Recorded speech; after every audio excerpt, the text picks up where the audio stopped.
Hey, everybody, welcome back to another episode of the DIY Creative Podcast. Me, Senator Jaiz, friends call me Aben. You can call me Aben. And we have a treat today. We have an artist that is based out of New York City today. We have Nino Bederan, also known as the Submariner. Yes, sir. And Yes, that's sir. something we're going to have to get into. Nino, how are you? I'm great. Thank you for having me on the show. It's a pleasure. My manager was actually the one who put me onto your podcast, and I love what you're doing. I listened to a few episodes, and it was so refreshing to see with, so many podcasts out there. There's only so few that really talk about music and everything that goes behind being a creative. Knowing you're a creative yourself, I'm excited for this conversation. This is going to be great. This is going to be great. Now, before we get too deep into this, it has to be said, you have new music coming out on Friday. Friday, which would be the Absolutely. 22nd. I mean, don't tell it when somebody's going to listen to this, right? So, Exactly. Yeah. Who knows? I mean, some people could listen to it a year from now. Yeah. So we are 2021. I have new music coming out this Friday, January 22nd. The new single is called Sully My Name. It's a blend between hip hop, a little bit of pop, and even some pop urban vibes. And I'm excited for that. Hopefully, the people like it when it comes out. It's well, I going to tell be you what, available everywhere. would you mind if I played a little snippet of it right here just to give people a Please, taste? absolutely. Go ahead. Absolutely. In vain, you being blood, you did it again. All these failed attempts to discredit my name. With everything to lose, nothing to gain, you would still jump at any chance to sully my name. You wanna see me down, down, down. You wanna spin me round, round, round. Truth, I faced it, I. Truth, I faced it, I. You wanna see me down, down, down. You wanna spin me round, round, round. That's awesome, man. I love that. That has Thank such a you. I vibe to appreciate it. Yeah. A lot of the music I've been making lately was really centered around emotion. And, in that particular track, there's really emotive chord progressions, a mix of, minor chords and major chords as well, which make you feel particularly strongly. The lyrics are also based on my story. And that song centers around, when people try to discredit everything you've done for yourself, just kind of showing them that regardless of what they say, any attempt for them to sully your name, it won't go through, or it will fall short. So that record is particularly personal and real for me. And I love that record. I'm excited for when it comes out this Friday. Well, I am too. And that's some powerful stuff because really, when you're a creative, you have your art and you have your name. Yep. And Exactly. one thing, yeah. And one thing I don't get anymore is in this day and age where you can be an independent, you can get your music out, you can get any of your art out, why people think this is still such a competition. Because True. somebody else putting something out or going at you, whatever they're doing doesn't affect you any longer or me any longer or Exactly. them any longer. But some people will go at you. So that's very powerful stuff. I like the theme of that. Thank you. I appreciate it. Yeah, I mean, it almost feels like a lonely road sometimes. But the thing is, with art, it's all about finding yourself in it. And that's when you really become the best version of yourself, because we all take inspiration from a lot of great artists that have came before us. But once you find yourself in the art, you almost realize it's almost like a self-actualization process. That's why I think, art is sometimes some of the most powerful way to grow and become, the best version of yourself and who you really want to be, because you face your flaws and you realize, okay, I'm not good at this, that, or the third, but I have intentions of getting better. And you also realize what you are good at and what you do bring to the table. So it almost humbles you, but also gives you a reason to keep and to want to get better at, making music, but also become a better person. So that's why I essentially fell in love with music. Yeah, it's a tightrope, isn't it? Because you have to really love what you're doing, but then you have to, in a way, be able to take what people say about what you're doing. But on that 100%. same note, I don't think that I don't like the term average person, but here it fits. The average person, let's call them the civilians, the non-musicians, the non-artists. I Right. don't know that they understand just how hard it is. you get better with it over time. But at first, they don't understand what it is to put your heart and soul into art and then share it. Because that's the scariest thing at first. And people can be so mean. And they, you know, the offhanded comments. But I really like now that people can get their art out. But that's one thing that I like to do with this show. I want people to know that you got to share what you do. Because, you know, 1,000 people, 1,500 people, 1,000,000 people may hate what you're doing, but you're looking for that one person that gets it. And that one person will bring another person and another person. But it's scary at first, man. It's scary at first. It is. For example, I'll refer back to my biggest single, which is currently sitting at 3,000 plays around. Congrats. That was, thank you. That was a single I was really scared of putting out because I had never made music like that. So the single I'm referring to is Lifeless. And in that particular single, it's almost, I wouldn't say a depressive single, but it's definitely a single that's based on reality. I talk about my upbringings and my difficult past, right? Being faced with traumatic experiences, you know, living in impoverished communities and things like that. So I knew I had never made music like that before. I was more so making feel-good music that was melodic, but I really rolled the dice on that single, and I expected people not to like it. And during the first month, nobody really gravitated towards it too much, but then it got picked up by this promotional YouTube channel, which had 2.5 million subscribers, and they posted the song and people loved it. But the fact that I even took that risk and accepted the fact that maybe people wouldn't like it at all to begin with, and the fact that I had the courage to even put it out there, to put a part of myself out there, you know, it's scary. People don't realize it until they have to experience it themselves, you know. That's why, you know, when people critique art, you always have to take it with some sort of grain of salt because it's coming from a consumer standpoint.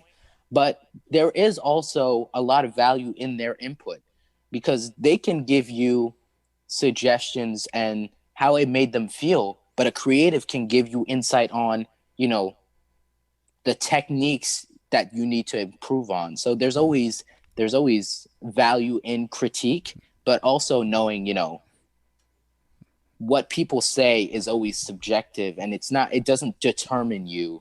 And as long as you're willing to take that risk, as long as you're willing to put yourself out there, you've won in a certain capacity. Even if you have one fan, the fact that one person gravitates towards your work and finds value in it and is able to return to it, that's something powerful because not a lot of people get that opportunity or even have the courage in it. That doesn't make them cowardly. It just makes them, you know, human, right? That sense of fear. Well, you know, one thing that kind of worries me about the independent scene right now is the fact that anybody can put their stuff out. And I just know from the local scene here, I've got a tough skin. I mean, you could brush me along the concrete. You're not going to penetrate. I've been at this so long. But some people in the local scene here, I've tried to get them to do that, to share their work, but they're very sensitive. A lot of artists are sensitive, and we're all sensitive. Just like I say, some of us have put a shell on, or we're building a shell. Right. And whenever I see somebody attacking, because here's the thing: you never know how vulnerable that person really is. 100%. You don't know what the value they're putting on what they've put out. Yeah. Like, I put out music, and if people don't like it, I'm like, well, maybe they'll like the next one. Bah. Yeah. But some people, they really wrap themselves up in it. So right. I feel kind of fatherly toward those guys, you know. But but the thing is, everybody has an opinion these days, and people just love sharing it. But I love the fact that you're getting your stuff out there. One thing that I wanted to touch on is being that your stuff is rap based, although like you say, there's R&B in there, man. You pull from diversity, from diverse genres in there, and you are keeping it real. But you're keeping it real in a way that's not what's the word I'm looking for? Because I want to make sure that I get the right word. it's not caustic. Mm-hmm. It's real, but I actually can feel sometimes there's a shock value that people want. When people say they want to keep it real, they go straight for shock value. True. I didn't Yeah. get that in your stuff. I got a smoothness to it, you know? Yeah. That's a great point. Because when you are creative, I'll refer back to my earlier stuff. So it took me 3.5 years to get to this point. And I think this is the only point beginning last year, 2020, was when I was really beginning to feel that I was connecting with my art on a way different level, and people were gravitating towards it really differently. People were really surprised at how the control over my voice had changed over the years, my lyrical content, and the production that went with it. But when I was making music for those first 3 years, I had no idea what I was doing. I had no control over anything. But that feeling of even just putting anything out there, knowing it's not that great, I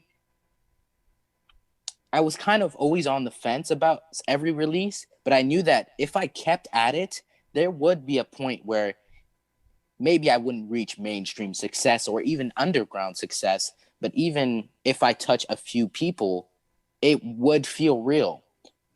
And I always battled with, my writing over the years, because early on, you don't have any control over how to write, how to find your own writing style, and what kind of thematics you want to address, because there's always this fight between telling too much and not telling enough. Because if you tell too much, you're kind of jeopardizing your own privacy. But if you don't tell enough, people may not be able to relate to it at the level that you want them to. So for me, it was an ongoing battle over the years of trying to tell my story in a way that didn't sound too cliche, in a way that, it didn't sound like a story somebody had ever told, because, some of the best stories, they have underlying similar thematics that have always been addressed in art over time. But you have to find that balance almost between giving people that shock value, that new insight into who you are, without it sounding too like a trying to grab attention. And when you do that, it almost feels like it's an attempt at grabbing attention, but it doesn't come from an authentic place. It doesn't come from a place where you're really trying to tell your story. More so comes from a place where you're trying to just get the listener's ear. And people can feel that. People can feel authenticity in art. And that's why there's so much value in critique from the consumer, from the listener. But yeah, I mean, even with this newest single, I was having trouble writing the verses, where I was trying to see how much am I going to tell about, people trying to sully my name, right? I touched on courage and how people tried to say, because of my calm demeanor, some people almost perceive it as me being cowardly, but it's not exactly the case. And trying to tell my story in a way that's detailed enough for people to get a clear picture, and for it to be an enticing story, but also not telling, the most absurd things people have said about me, so people don't see it as like me trying to get attention or me trying to create this shock value around the record. So it is really difficult, and art is just about finding that fine balance. But yeah, I mean, I battled with it over the years. My earlier work, sometimes there were a few questionable lines where I was saying things that weren't 100% authentic to me, but I see myself as the years go on, and especially this year, continuing to find that great balance between telling my story, and it resonating with people, but it not being, an attempt to just shock people and kind of gain notoriety over that. Because, with that, people will expect you to make more things like that. But it's hard to replicate certain things that don't feel authentic. So yeah, I mean, that was a great question. Yeah. Yeah. Well, actually, anybody that's listening or watching this podcast right now, Go back and listen to that again because there were so many nuggets in there. I'm going to try to unpack just a couple of them right here. Mm-hmm. I think it was before we started recording, you mentioned that being an independent, you're an entrepreneur as well as an artist. Right. So what I just heard there was just nuggets, that truth nuggets all over the place right there. And it's a marathon, not a sprint. 100%. That's for one thing. One thing that really nails the independence is they come out, they put something out, and they either expect the world to beat a path to their doorway, or they're like, well, it didn't work. What now? Well, you do it again, and you do it again, and you do it again, and you don't get discouraged, and you keep doing it. I think too many kids these days watch the contest shows, and they think that's how you do it, not realizing that what you're doing in that situation is you're selling your soul to somebody that's going to put money up to let you record, but they're going to bring in a team of writers and they're going to put an algorithm to it just so that the right chords and the right melodies, and it's not you. Authenticity when you're an independent is a really big thing. You touched on that. And the big one is, and this is something I stress in a lot of these shows, is when you're an independent, success is whatever you frame it as. Right. It doesn't matter if your best friend's mom has heard you on the radio. You can make money without anybody knowing who you are. Right. You could go write music for a museum. You could, nobody knows. Yeah. You can. But yeah, that's crazy. Yeah. Yeah. You set your goal and then you work toward your goal, and it's a marathon, not a sprint. There was a lot of truth in there. And you did touch on other things too, with your authenticity. As much as you're comfortable, why don't you tell us your story of how you got to where you are now? Right. Absolutely. So first, here's how I got into music. So I was in third grade and I was casually listening to what my parents were playing in the house. I have a French background, a French Caribbean background. So it was a lot of, ethnic music, kind of island dance hall, French music as well. But I never really got into American music. At the time, I was barely learning English. I was still in third grade. I was beginning to get acquainted with New York life.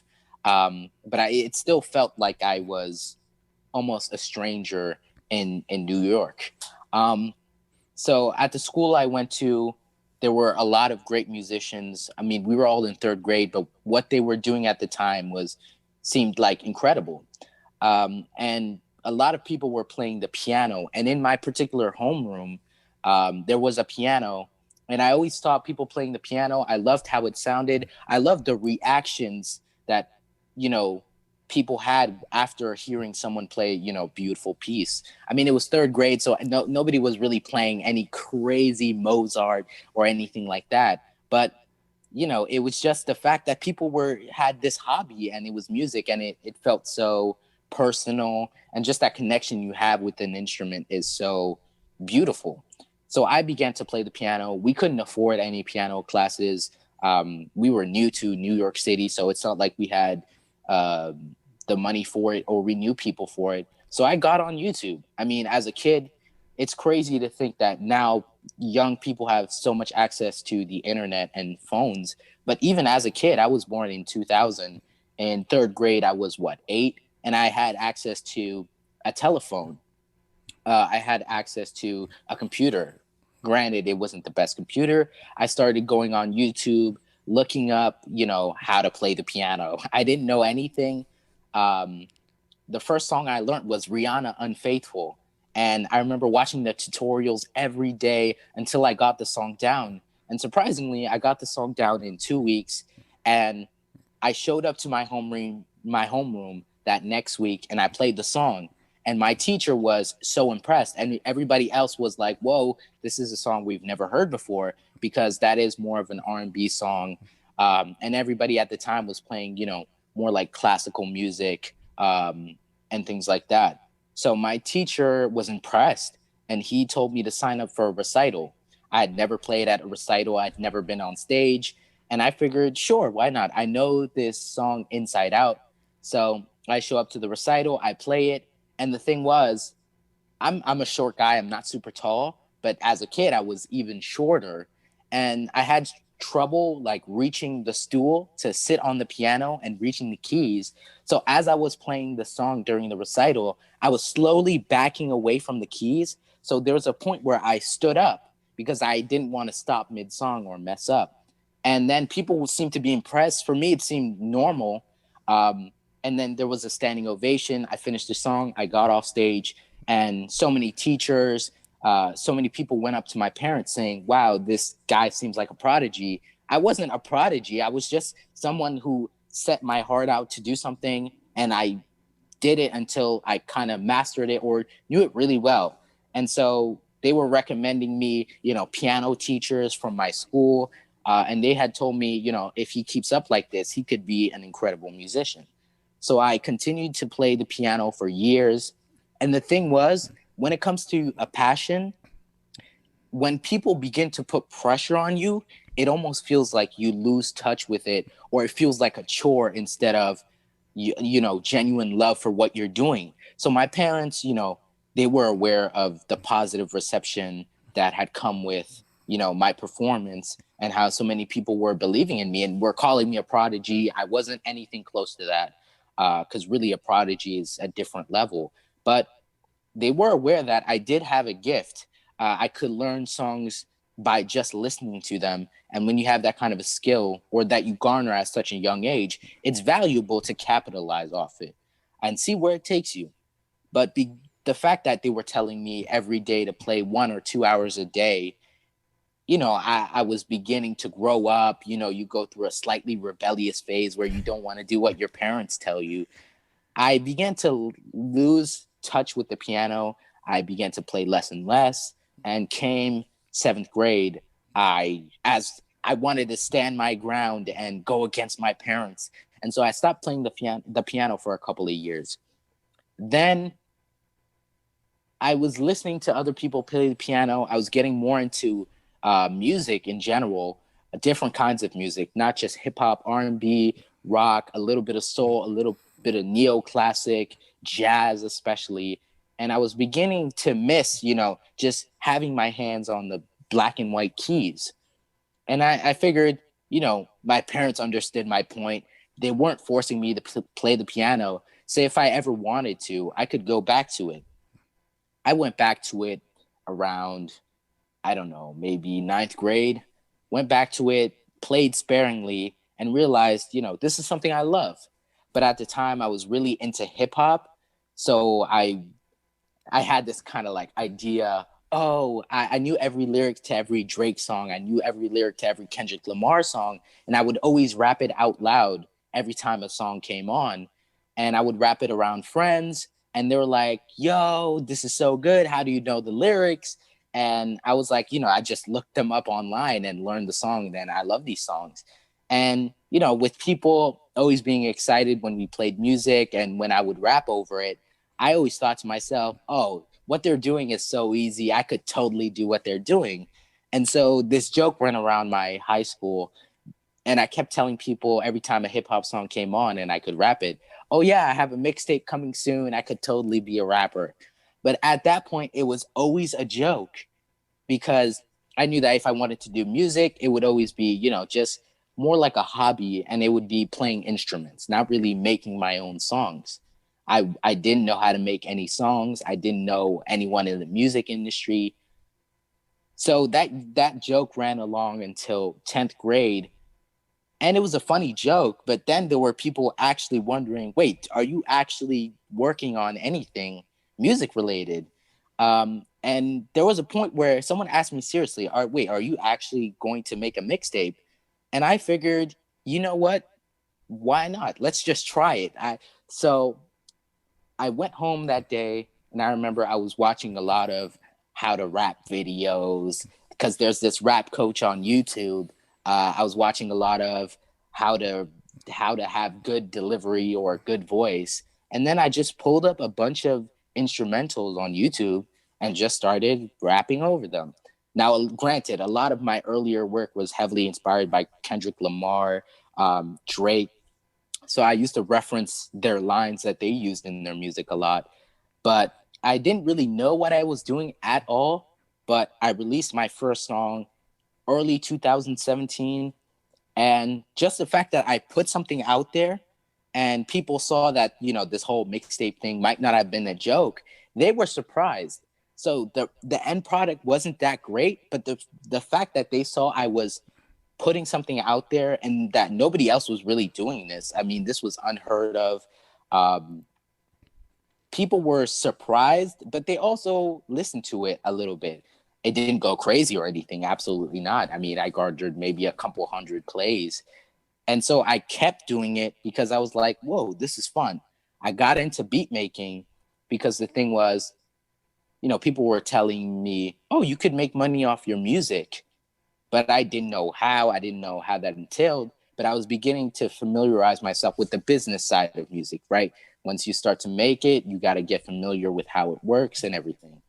I was beginning to learn that, you have to buy beats. I didn't have any money to buy beats. I was a kid, first of all, and we were broke. So I knew that was out the door. So I figured, why don't I learn how to make beats? I mean, I'm already on this DAW.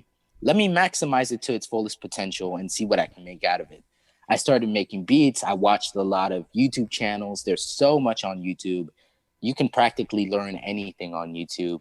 Started making beats and, years went by. I released a lot of really bad singles. I graduated high school, and that summer I was going into university. I go to the University of Virginia, and I was going into it studying business, and I knew I wanted to do business. But in my head, I was beginning to realize if there's ever an opportunity with music, I'll try to capitalize off it. But let me also go down this avenue of, finishing school because it's so valuable. And I've always been great at school, and I always saw the value in school really early on. So I figured, let me try and see if I can kill two birds in one stone. If something happens with music, great. If not, I still have business, which I'm still really into. First year of college goes pretty good, and I'm just making a lot more music. I realize that I'm getting better. Some people are even buying my singles. I mean, one person bought one single I had released during my first year of college, and I was like, whoa, the fact that even one person bought it means like I'm doing something good or I'm getting better. I continued to make music, and then second year of university came, 2020 came, and I was beginning to get so much better. The control over my voice, more diverse production, more in tune and personalized writing and storytelling, control over my pen. And that's when I realized I really want to do this. So, I decided to stop my business major. I decided to major in music. And I was kind of against it. My mom was not really against it, actually. She was surprised, but she knew that over the years, I was beginning to realize that if I really want to live a life that's truly beautiful, sometimes there's going to be a point where I'm going to have to jeopardize the stability of doing something, like business. There's a lot of stability. There's not a lot of risk because there's a lot of opportunity. There's a huge market and demand for, marketers, for financial analysts. So that would have been the safer route. But if you want to truly get happiness out of your life, taking a risk and doing what you love, which has more risk in it, I was beginning to fall in line with that idea. Maybe I should take a risk on this. So I declared a major in music. And, still to this day, sometimes I think, will it pay off? Who knows? I'm still maximizing all of my chances in music. And, 2020 came, I released a couple great singles.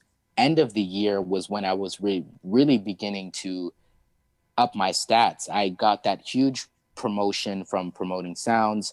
I got written up by a couple of articles. I got posted to a lot of great music Instagram blogs and, curators. And people were gravitating towards my work a lot. And that's when my manager reached out to me and he said, well, the music you're making right now is absolutely incredible. This was end of November 2020. So everything has, to this point, has been really quick.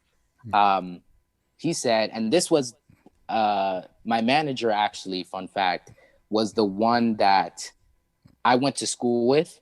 And he was the one who actually got me to play the piano in the first place in third grade, because I saw him play the piano and I was so amazed.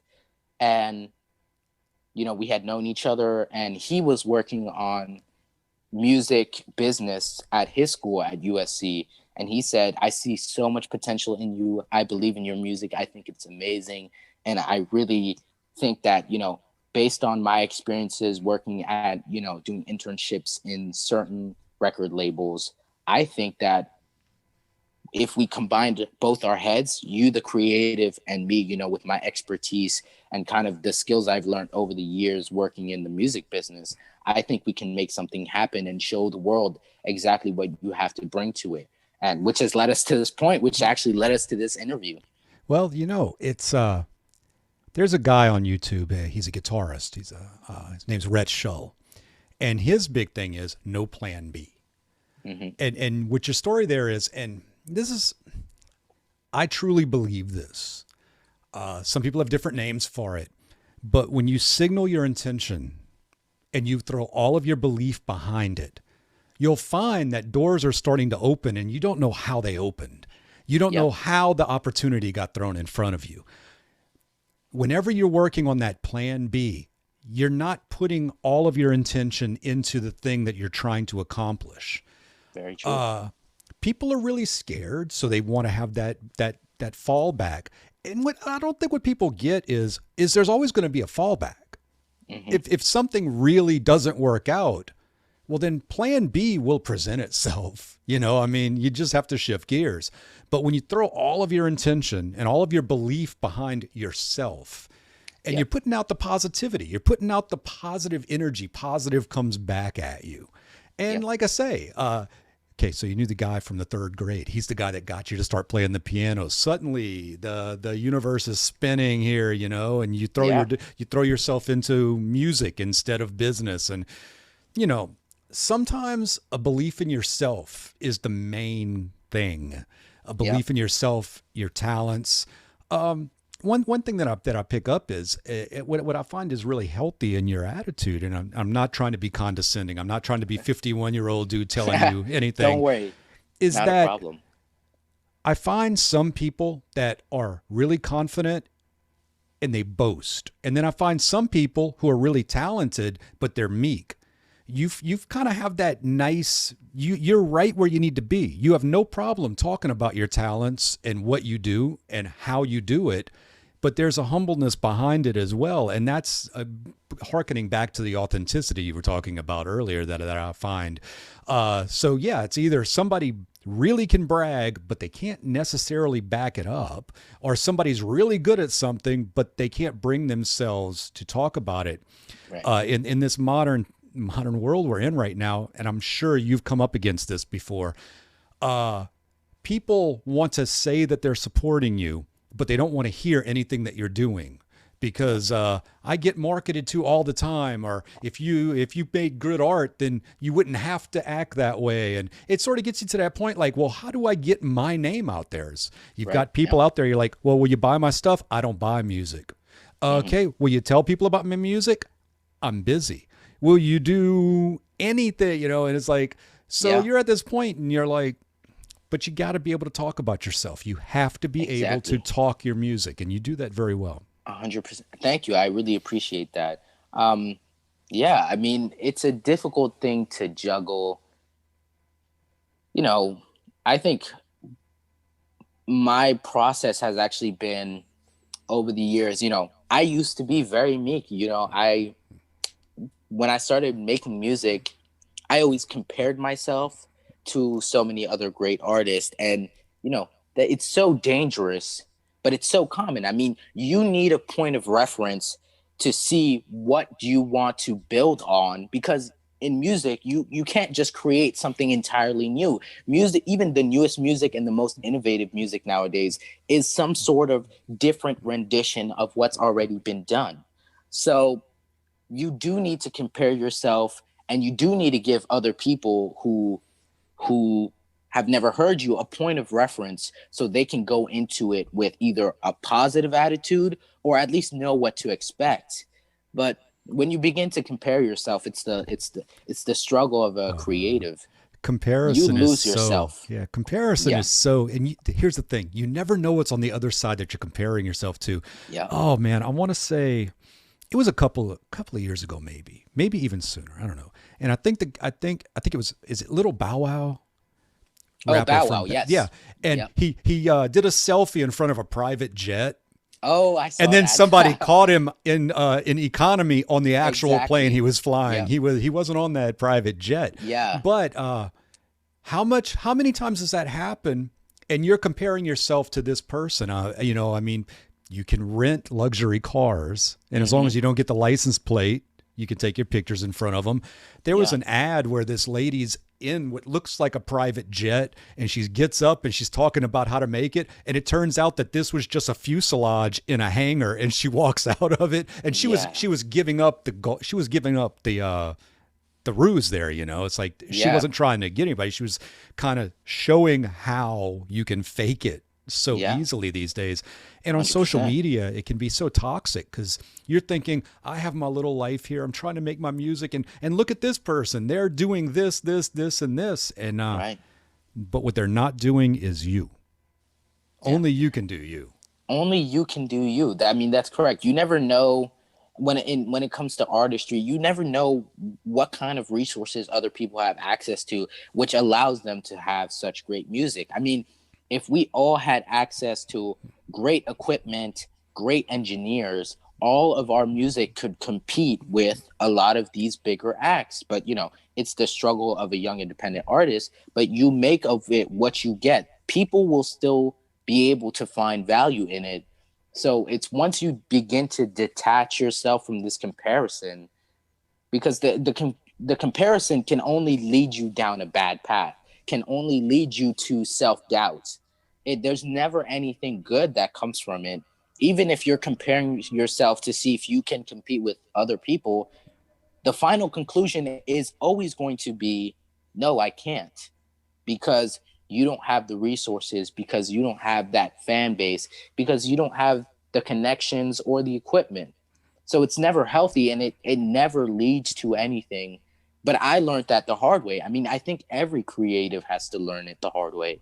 But sometimes it's disheartening, and that's where a lot of creatives, they decide to quit. They decide to lose their path, lose the focus, because sometimes those negative thoughts are so overpowering. I mean, I've experienced it myself.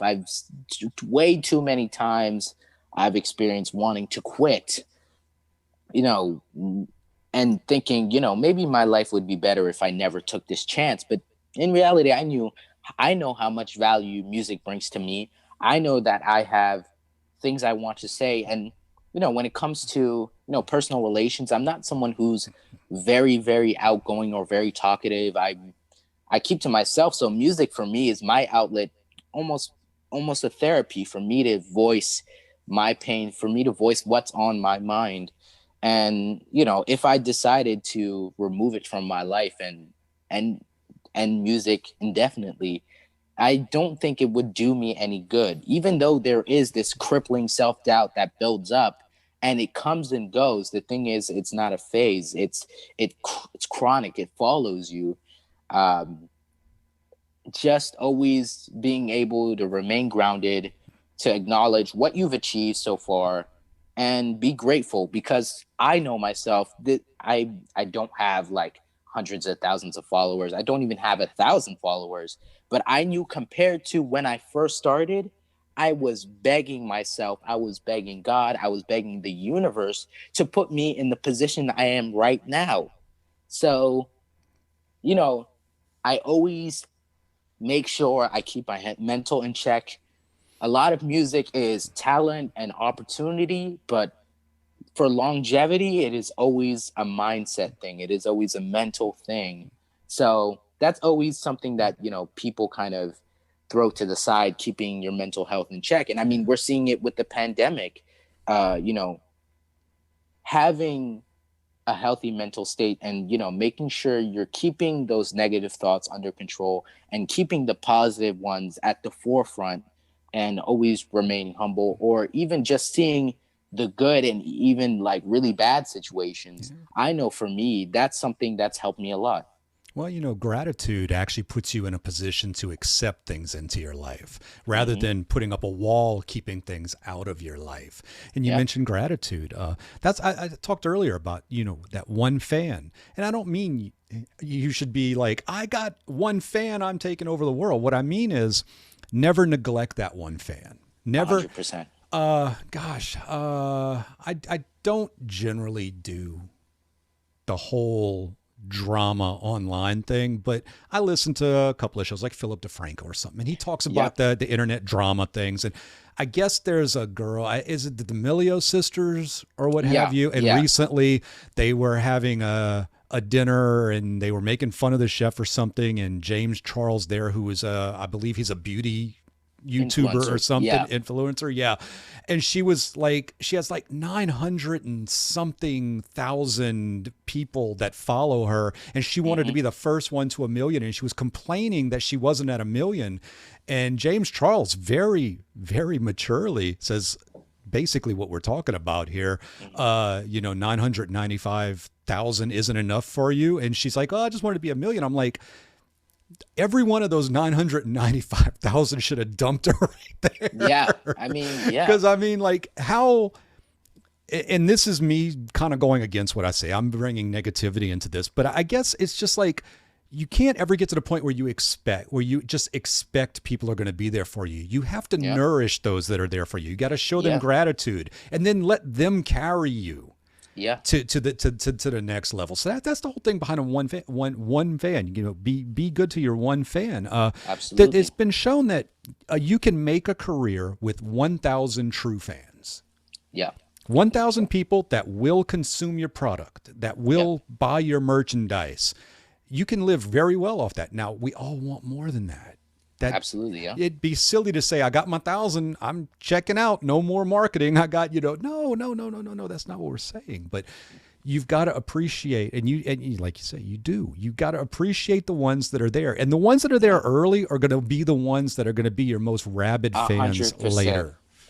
It's funny you say that, because the people I went to high school with, a lot of them still support my music now. But the thing is, they support my music now because, well, they always have, but they support it even more because they recognize the hard work I put into it. They recognize all the conversations I've had about them about music. And sometimes they weren't able to relate. Sometimes they were able to. Sometimes it was them giving me constructive criticism. Sometimes, it was, them supporting me and telling me, yo, you're getting better.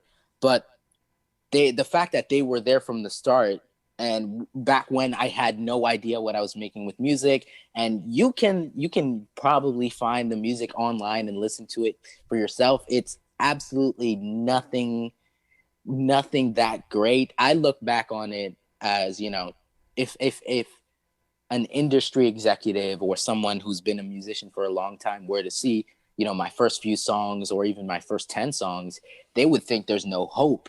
But of course, I say that because, I can look back at my past and laugh at this. And even though I still am so thankful for those first few songs, because that's what led me here. But yeah, I mean, looking back, they would have said, okay, there's no hope for this guy. He has no understanding of what musicality is. He's just adding a bunch of auto tune to, muddy vocals that are not performed well. He doesn't even know what he's saying. But the fact that there were people at my high school that were supporting me, even though they've heard great music themselves, they know what they really like.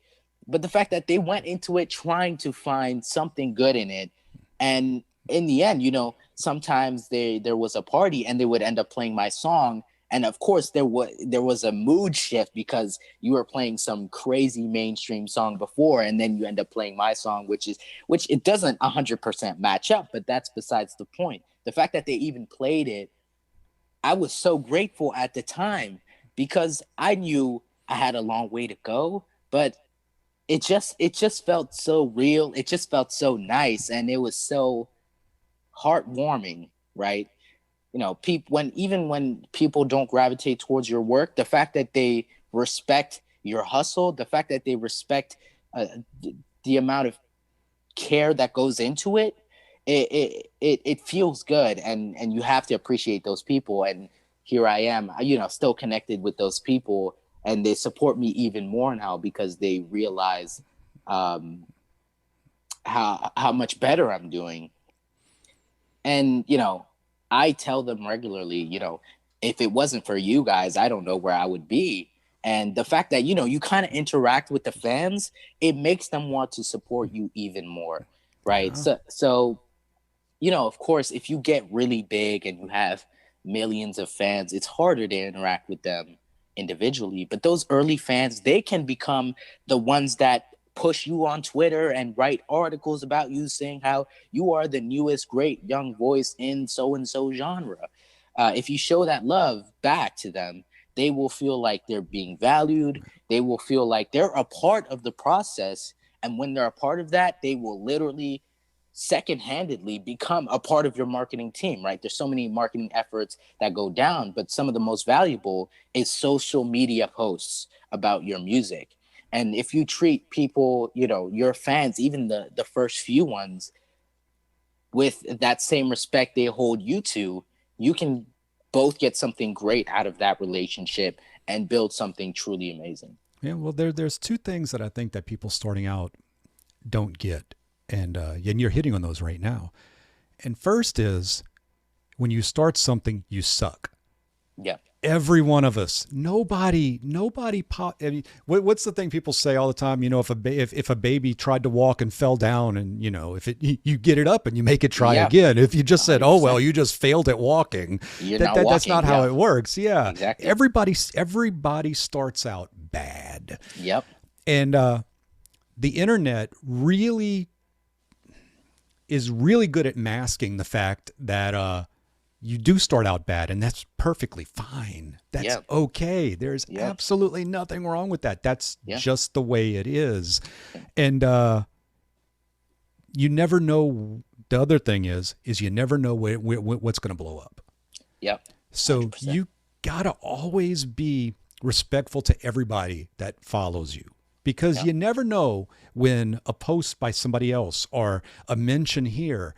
It's so funny because it still happens, but when the internet was kind of young, it would happen where somebody would go. It wasn't called viral at the time, but somebody would get really popular at something or else. And instead of doing that, they would instantly go to try to sell people courses on how to do exactly what they did when they had no idea what they did. Absolutely. They have absolutely no idea what made them blow up. And it was Yep. obvious as it went on that, they shifted from doing what they love, which worked, to trying to tell people how to do it. And it still happens a little bit, but Exactly. Yeah. you never know when things are going to blow up. Yeah. I mean, you can put in so much effort into a marketing tactic and it not work, not because the the tactics you're using are not good, not because that particular song is not good. It's just you can't tell your audience. For example, I think a good example, if we were talking mainstream, for example, Drake, he tried to release this kind of TikTok trendy song. It was called Tootsie Slide, but he did it with the intention of it going number one and it being, the most played song on TikTok. I think, I can't speak for someone's intentions, but the music felt that way. It seemed different than what he was more useful to, or what his pocket was. And it did well. Of course, it is Drake. He is one of the best artists in music right now, or the biggest at least.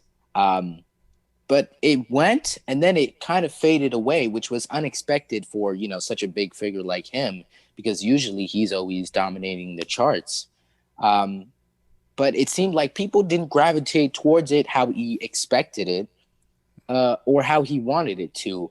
And this is no diss to him or anything like that. It's just like, you study receptions in a market. You study how what moves people and how it moves people, but you can't study why it moves people, because that's particularly personal. That all it has to do is be with the music.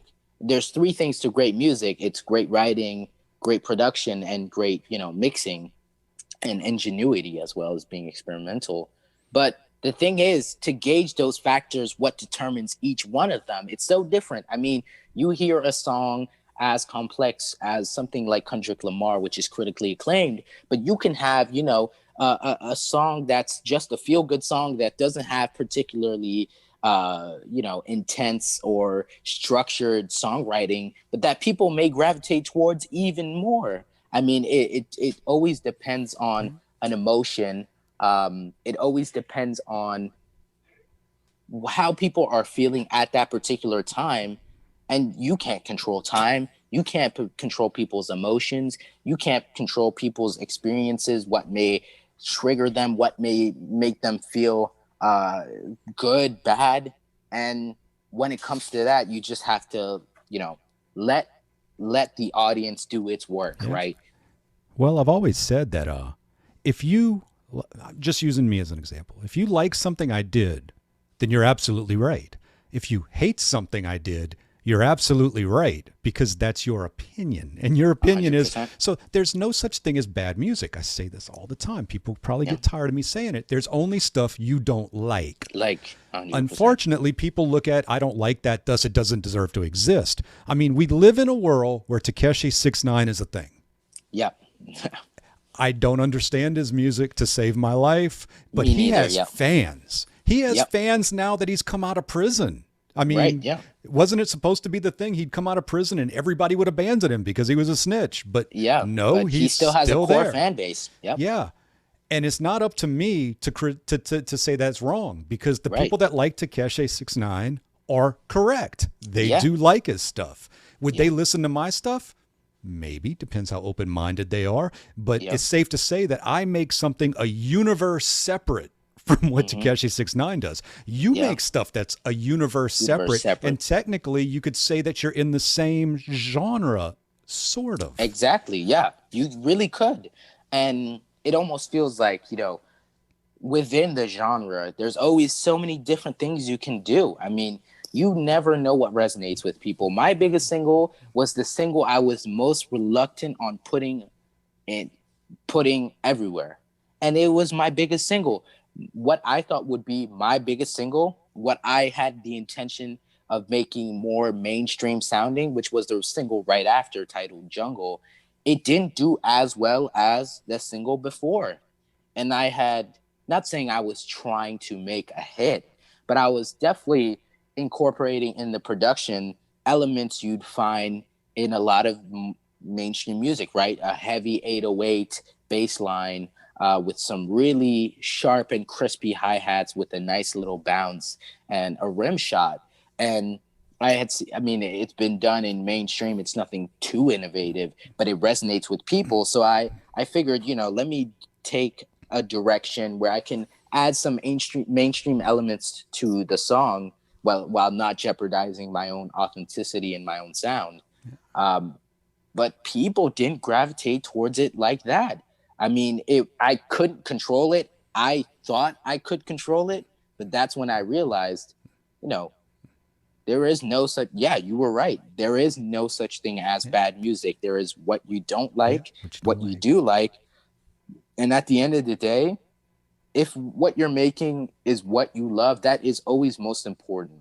I personally think I should never, and I will never jeopardize my own love for some music over, somebody else's, right? So if I want to put out a song and somebody's telling me not to, and I love the song, even if they have critiques of it, and I want to release it, I will always release that particular song.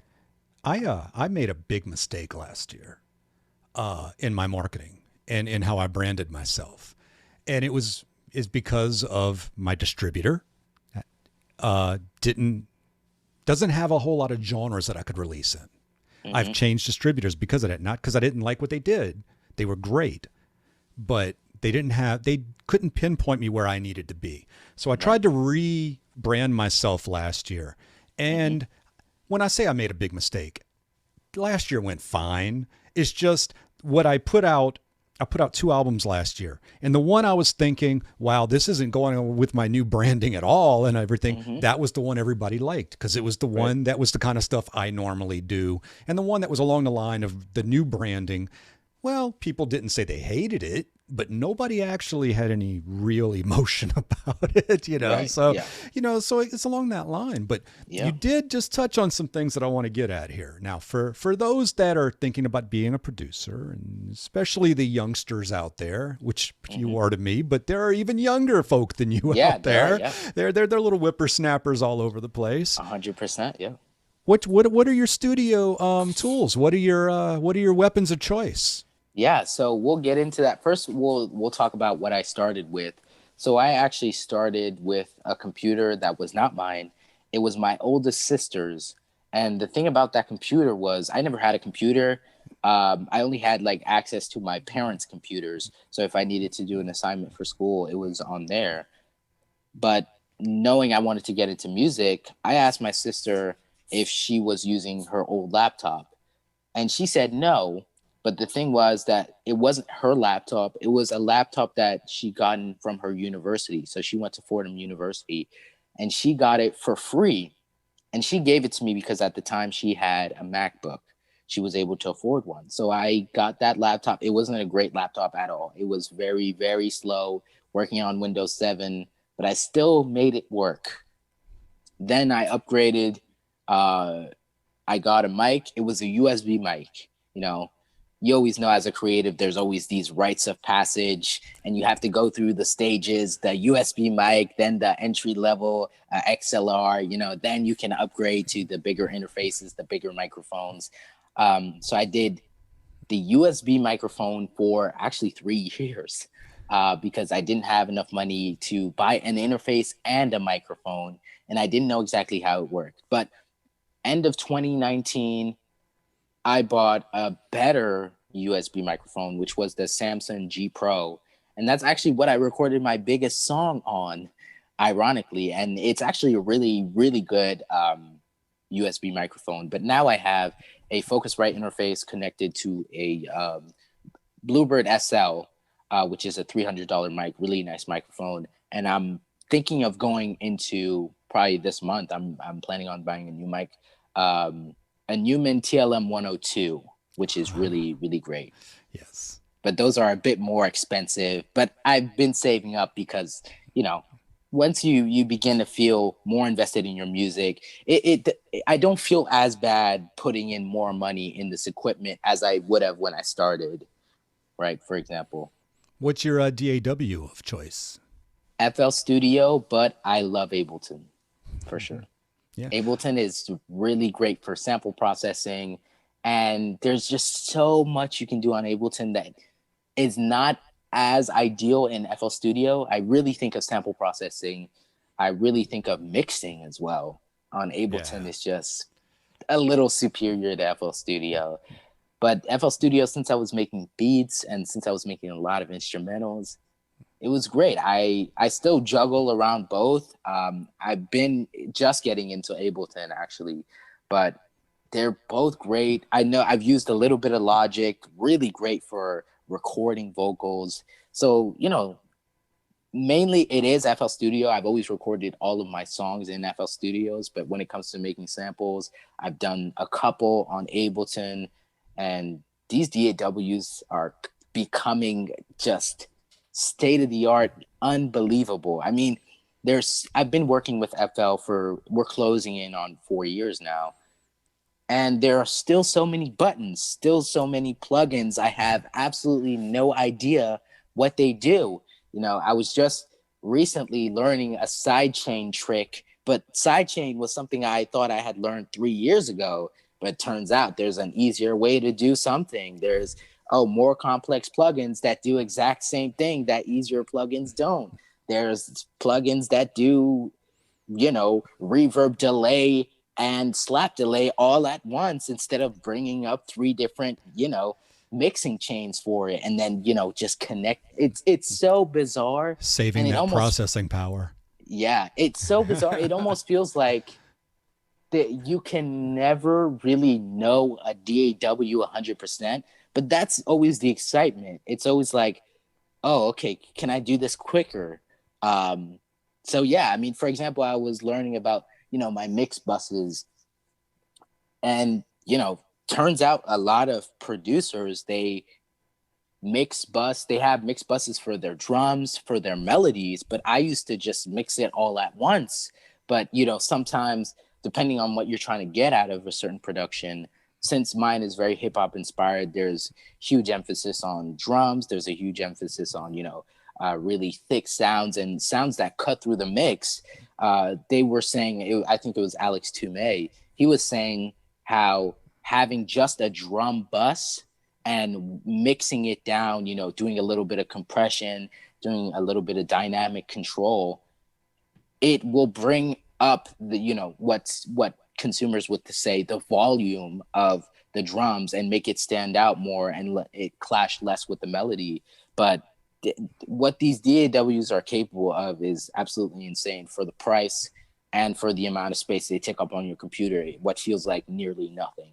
Yeah, that is true, man. Technology is this is my old man moment, because I have to have an old man moment every time I have one of these, unless I'm talking to somebody about around my own age. It's one, I try not to get aggravated at the younger crowd, but whenever I hear somebody say that they can't make music because they don't have enough, or they don't have this, or they don't have that, I'm like, when I was a kid, we had nothing. Yeah. It's like, I was a kid when the Tascam 4-track cassette recorders came out, and those things were trash. They are treasured now because people use them in experimental ways and they get that lo-fi sound and stuff. But that wasn't something back in the 80s you could record on and then go to somebody and say, here's my stuff. No, there was, if you didn't have access to a recording studio, you didn't get your stuff out. And even if you did have access to it, well, then how do you get it to the stores or anything? Because we didn't have Spotify and all that. So that's one of the things that kind of gets me. I'm like, no, you got more. Do you have an iPhone? If you have an iPhone, you can make you can make music, man. 100%. These days. For example, I recently had heard this rumor that Kanye West had recorded a lot of his verses on his iPhone. That ended up on his Jesus is King album. Now, depending on what you think about that album, that doesn't matter. But the quality seemed almost studio-esque. So you can make the most out of the little material you had. I mean, my biggest song, which is sitting at nearly 300,000 on YouTube, which is crazy, and around 25,000 on Spotify, and a couple thousand, I think 5,000, closing in on 6,000 on SoundCloud. I made with a $100 USB mic, and I recorded it on a laptop I got from my university for free. Yeah. And listen, I mean, who would have thought I could get so many plays off basically nothing? I mean, this is what people would in the industry would consider scraps for material. Listen to the gear snobs, and they'll tell you can't record on a USB mic. The gear snobs will tell you that all day long. Yeah. But then you say, hey, gear snob, where's your music? Exactly. Yeah. It'll give you a frequency spectrum. It'll say that, in the 2000 range, there's a huge dip. That's why the quality in the USB microphone is not as good. Well, tell that to the 300,000 people who seem to find so much value in this music. I mean, I think if you have that kind of mentality, you're always going to be defeated. Even though, yes, it is super important to invest in yourself, and as you continue to make music, to want to have better gear, to want to put yourself in studio-like conditions so you can maximize what could be a great record and bring it to its fullest potential. What people don't realize is that if you learn on cheaper gear and you can make good stuff on cheaper gear, as you get better and you get more gear, you know how to use it, because having all the best gear in the world is nowhere if you don't know how to use it. 100%. But when you start out everybody starts out again somewhere. When you start out, you suck, and generally you don't have the best gear. 100%. But you learn how to make that gear sound good, and then as you get better gear and you get better at your craft, man, you are right in the sweet zone for creating. And that's not just music, 100%. that's any art, you know. I mean, Yeah. I don't have the good pencils. I just have the what is it, the 2B whatever, the you know, school pencils. If you can draw with that, you know, then you know, it goes across all disciplines. But Nino, we've been going quite a while. Oh, I'm sorry, go ahead, man. Yeah. I just wanted to say one thing. I think when you're starting off making music early on, you don't have the right, or you shouldn't have the focus on perfecting it, because I think with the flaws of the earlier music come this, you know, this when people go back to your earlier work and they see the flaws and they'll hear the progression, that will create another sense of authenticity. The fact that they will see the progression, they will hear that even though there is flawed music in his early catalog, he addressed those flaws and he had the intentions of getting better. So I think when you're first starting off, people have this mentality of trying to make it as perfect as possible, but just put something out there. That's it. That's it. Nino, man, we've been going at it quite a while. I want you to let people know how to find you and your stuff. 100%. So my name is Nino Bederan, NinoBederan, and those are my Instagram handles, my Twitter handle. My email is ninobeteranmgmt@gmail.com if you want to hit me up. And don't hesitate to follow me, Nino Bederan, on every platform: Spotify, Apple Music, SoundCloud, YouTube, anything, any platform that you use, Audio Mac. Go ahead and stream any singles if you're enticed. And I appreciate Senator Jaiz for having me on the pod. It's been a great conversation, but I've saved the one last question, the most important question of this entire interview. As a matter of fact, this whole interview rests on how good this question goes. It's that important. It's a lot that of big. What about the Submariner? What about the Submariner? Oh, we're going to touch into that. So it's actually funny because when I first rebranded, so I went by an old stage name. It was Max Prane. Not a great stage name. The music attached to it is not that great. If you end up finding some, you're going to have a nice little laugh, but it doesn't matter, right? So I rebranded, became Nino Bederan. And the thing behind the name is Nino, which is Niño in Spanish, means kid. It was, you know, a reference to my short stature, how I kind of look young.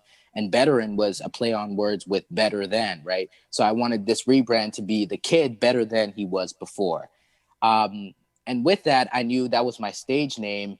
But as I continued to make music for the first few months after my rebrand, I fell in love with this idea of the Submariner. So that originates from Marvel Comics and DC Comics, actually, with Black Panther. Rest in peace to Chadwick Boseman. One of his biggest nemesis and one of his biggest foes is Namor the Submariner.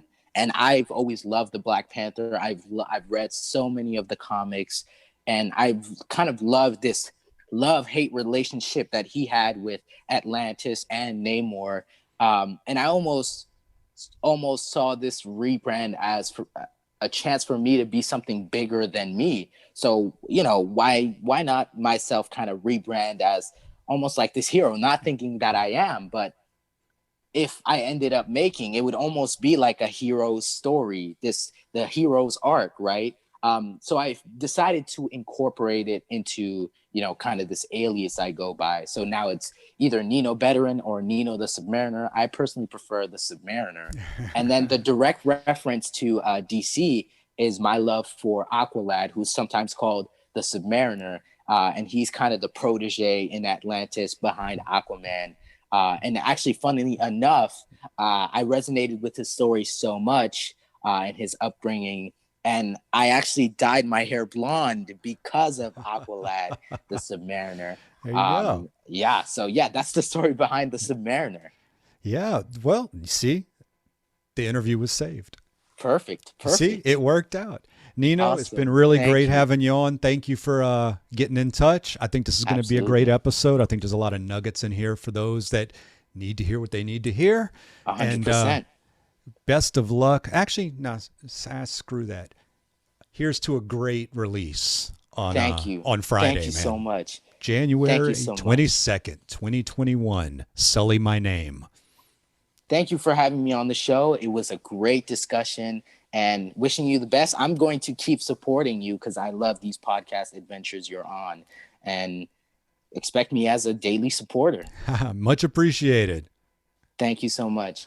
Stay safe and stay blessed. You too.